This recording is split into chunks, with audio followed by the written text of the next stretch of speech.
winning Motor Trend Truck of the Year 3 times in a row, that had never been done before. Then again, neither had a 12-inch touchscreen or 1,000 pound-feet of torque. Never been done before. It's just kind of our thing.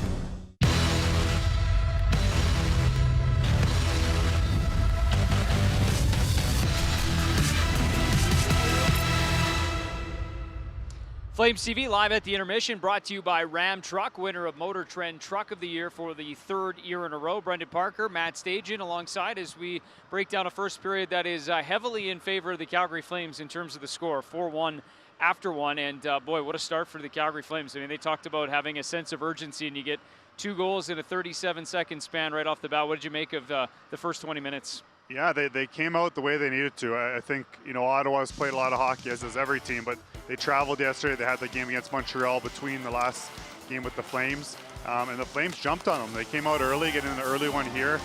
Nice to have Ryan back, who makes a nice feed here to Richie, and to get an early goal, that's huge for the Flames with the way things have gone with that first goal lately. Yeah, no question about it. So that's the first one. That game just over 2 minutes in, and then 37 seconds later, another one that comes courtesy of the forecheck here. They force a turnover and get a goal. Yeah, Dubes making a good shot there, but not very good defense by the Ottawa Senators, leaving a guy in the slot there. But it's a nice puck work in the corner from Lindholm and Chucky, and you find the open man and you make it count. It's simple hockey, but if you do that, over and over, you're gonna make things happen, and that's what happened early here. And then this is part of what was a high-scoring first period. The Sens get one back, and this one kind of some nice work down low. Kind of a mob scene in front, but Josh Norris ends up getting his 5th out of it. Yeah, and it's a scramble goal, and you don't want to give that goal up, but what I take from that is the Flames all coming together there when there was a scrum after the goal, and then they didn't stop after that. The Flames didn't let that kind of turn the game around. They came right back and got a big goal here from Monty. Once again, you can question the Ottawa defense on letting Monty just kind of walk in or glide in, and one of the best shooters in the game. But it's a great shot, and yeah, it's a big goal to get that 2-goal lead back, and it didn't stop there. So it's it's nice to see every line kind of contributing that period. That's huge for the Flames, and then they get one here late. This is a big one, hey? Yeah, and you got to feel good for Josh Levo. He's gone through so much mentally the last year with his injury and coming back and being in the lineup, up and down the lineup. So really happy to see him get that one. That's a big goal for him. Last goal was December 10th of 2019, so it's been a long time. And you got to think that's a big weight lifted off the shoulders of a guy that's, new to a team here. And obviously, as you mentioned, coming off that pretty serious injury, that's a big one. Huge. And he's a goal scorer, and he's getting an opportunity to play with Johnny Monty. He has early in the season, but, sometimes it takes time to find your way. And then you start questioning yourself. You get scratched. He's on the 4th line. He's playing minimal minutes. It just, everything kind of turns against you, and then it feels like you're skating in mud. I went through it my last year here in Calgary. I didn't score my first goal until January. I was getting scratched a lot in November, and mentally the grind, to overcome that. And when you see that first one finally go in, it's such a relief, and you feel like you can just kind of let loose and get back to stop thinking so much and just playing your game. And a guy like Josh Levo needed that more than anybody.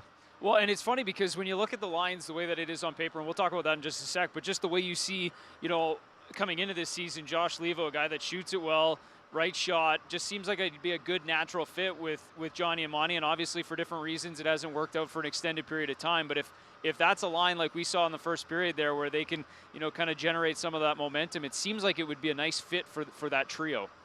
Yeah, it would. And you think about the guys that have played with Johnny and Monty over the years, the most success they probably had was with Yuri Hudler. Yeah. Not a guy that skates overly fast, smart player, good shot, makes plays. And Josh Levo, I wouldn't say he's, up to Yuri Hudler standards with that, but he's close. He's kind of similar style and, kind of stays out of the way of Johnny Monty, lets Johnny do his thing. And just finding that chemistry, and you have to build it. It's not just going to happen.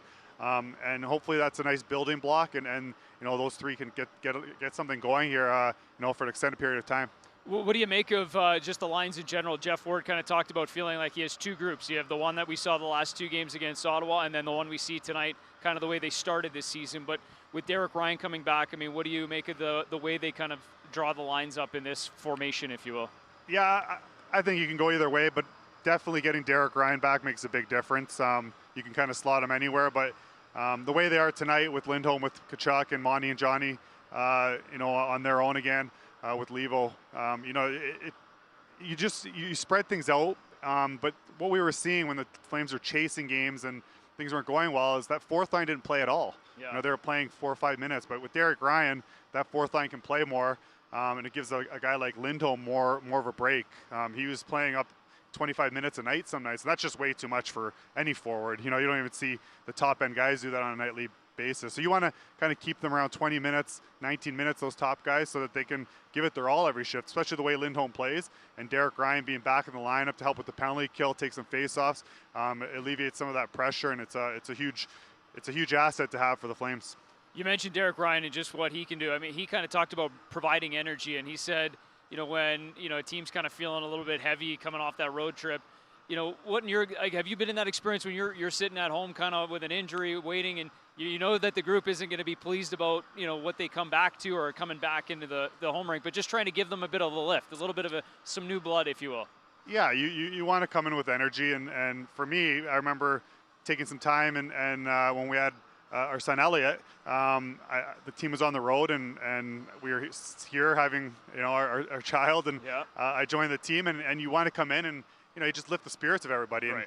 And Derek Ryan's not a guy that's going to bring energy running around hitting guys. He's composed, and you come in and guys have that kind of solid centerman there that the guys can look to, and he did bring energy tonight. Their line scored, first or second shift, and that's something we haven't seen from the Flames depth or fourth line this year. So it's great to have him back. I really like his game. He's does all the little things, and it's just a great guy you can kind of plug anywhere in your lineup. Yeah, well said. We got a couple of scrums tonight. I want to focus a little bit because I think underlying story of this Flames Sens series at different times has been Gio and Brady Tkachuk, and just what Gio's been able to do emotionally too. But now we're seeing it here tonight. You mentioned it in the goal pack. This wasn't part of it, but here he is, kind of after a goal, just a little response to that cross check, and it's kind of carried throughout this first period, hasn't it? Yeah, and we're seeing a lot of this, and I think when you have two Tkachuks in a game, after every whistle there seems to be a little skirmish and scrum, and Gio's not going to shy away. He's an intense guy, to say the least, and the thing I like most about these is look at everybody buying in. David Rich helping there, and that's what the Flames need. Everybody's got to have each other's back in every situation, every shift, every scrum, every play. You got to support your teammates, and guys are going to make mistakes, but if you have the support of your teammates and they're going to cover for you or get in there to help you, it goes a long way into building what you need to build. And the Flames are built that way. They're not a team that can just rely on one or two guys. They need everybody, and I think that was a great period for them to kind of settle down now. I want to see them play a good 5-man units here the rest of the way, close this game off the right way, and build off this, because that's kind of what they need after what's gone on the last little bit for their season. All right, good stuff. That's the story through 20 minutes here. Calgary Flames up 4-1. Let's peek in on the 50-50 as we send you off to the second period. And right now I believe the total is nearing $115,000, which is climbing its way up. Of course, 10 p.m. is when the draw closes. CalgaryFlames.com/50-50. We'll be back in the second intermission. Matt Stajan and I enjoy the second period. Calgary Flames up 4-1 after 1. We call it the Ram 1500 Limited. But, truth be told, there's nothing limited about it. Ram 1500, winner, J.D. Power Award for Best Driver Appeal.